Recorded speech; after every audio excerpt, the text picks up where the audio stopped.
এই যে কিসব কথাবার্তা, সভ্য সমাজে কে এই ধরনের কথাবার্তা বলে? না, বলছি অনন্ত মহারাজ, আপনাকে কি অনন্ত মহারাজ বলেই ডাকবো নাকি আপনার যে নতুন নামটা ফেসবুকে এসেছে সেই নাম ধরে ডাকবো, ঠিক বুঝতে পারছি না। যাক, ভদ্রতার খাতিরে আপনাকে আপনার জন্মগত নাম ধরেই ডাকলাম, অনন্ত মহারাজ।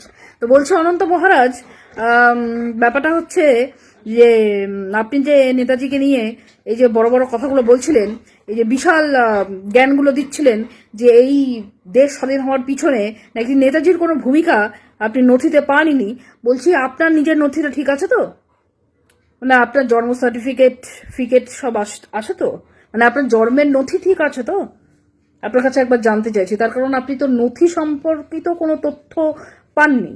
তো ব্যাপারটা হচ্ছে, যখন নেতাজিকে অসম্মানটা করছিলেন তখন তো বেশ সুন্দরভাবে বই খাতা না রেখেই বলতে পারছিলেন। তো আজকে যখন আপনি ক্ষমা চাইছেন তখন কেন আপনাকে বই খাতা দেখে মানে প্রধানমন্ত্রীর মতো টেলিপ্রম্পট দেখে, মানে প্রধানমন্ত্রীর টেলিপ্রম্পট দেখে বলে, কিন্তু আপনি আপনি কি করে মানে বইয়ের মধ্যে লেখা দেখে মানে এরকম ভাবে পাতা উল্টে উল্টে ঠিক আপনার ক্ষমা চাওয়ার ভিডিওটা প্রকাশিত হলো, আমি ঠিক বুঝতে পারছি না। মানে এটা কি মুখস্থ করা ছিল না আপনার? মানে আপনি ঠিক জানতেন না যে বিজেপির বিধায়ক হওয়ার পরও আপনাকে নেতাজির বিরুদ্ধে কথা বলার জন্য ক্ষমা চাইতে হবে? এটা আপনার ঠিক জানা ছিল না। খুব ভুল করে ফেলেছেন। মানে আপনার দলও আপনাকে ঠিক লাস্ট মুহূর্তে বাঁচাতে পারলো না। কি করা যাবে বলুন? নেতাজি এরকমই। দেখুন, নেতাজিকে নিয়ে মানে নেতাজির পিছনে যদি কেউ লাগে তাহলে নেতাজি তাকে এরকমভাবেই হুড়কোগুলো দেয়। এবার ব্যাপারটা হচ্ছে, প্রথমে আপনি বুঝতে পারেননি, হ্যাঁ যা তা একটা বলে যাচ্ছিলেন, কোনো ব্যাপার ছিল না, দেশের মানুষ কিছু বলছিল না। কিন্তু আপনি ঠিক জানেন না যে নেতাজিকে নিয়ে কেউ কিছু বললে দেশের মানুষ ছিঁড়ে খেয়ে নেবে তাকে। মানে একটার পর একটা হুড়কোগুলো যখন ঢুকছে তখন আপনার টনকটা একটু নড়েছিল। তখন টনকটা নড়ার পর আপনি একটু ভিডিও দিয়েছিলেন ক্ষমা চাওয়ার, কিন্তু তাও আবার সেটা মানে আমি আর কি আপনাদের জানাচ্ছি আর কি, যদি আমার কথাতে কেউ কষ্ট পেয়ে থাকেন, বলছে আমার কথাতে যদি আপনি কষ্ট পেয়ে থাকেন তাহলে আপনার কাছে আমি ক্ষমা চাইছি। তার কারণটা হচ্ছে, আমি এই মুহূর্তে আপনাকে গণ্ডমূর্খ বলতে চলেছি এবং বললামও। মানে আপনি কোন লেভেলের গণ্ডমূর্খ, মানে যখন ক্ষমা চাইছেন তখন সেটাও আপনাকে বইয়ের পাতা থেকে দেখে দেখে বলতে হচ্ছে। মানে বইয়ের পাতা না খাতার পাতা জানি না, আপনার কত দূর শিক্ষাগত যোগ্যতা সেটাও জানি না, মানে ক্ষমা চাওয়াটাও নিশ্চয়ই কেউ লিখে দিয়েছে, সেটা আপনি দেখে দেখে বলছেন।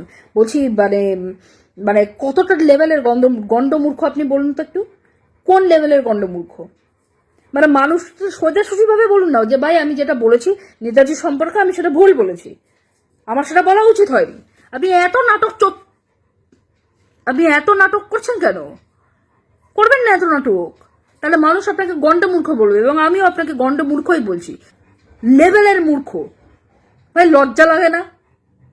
এতদিন ধরে 15 বছরের সরকার আপনাকে যখন বঙ্গ বিভূষণ এই সম্মানটা দিয়েছিল, সেই সম্মানটা নিতে আপনার লজ্জা করেনি? আপনি তো মূর্খ।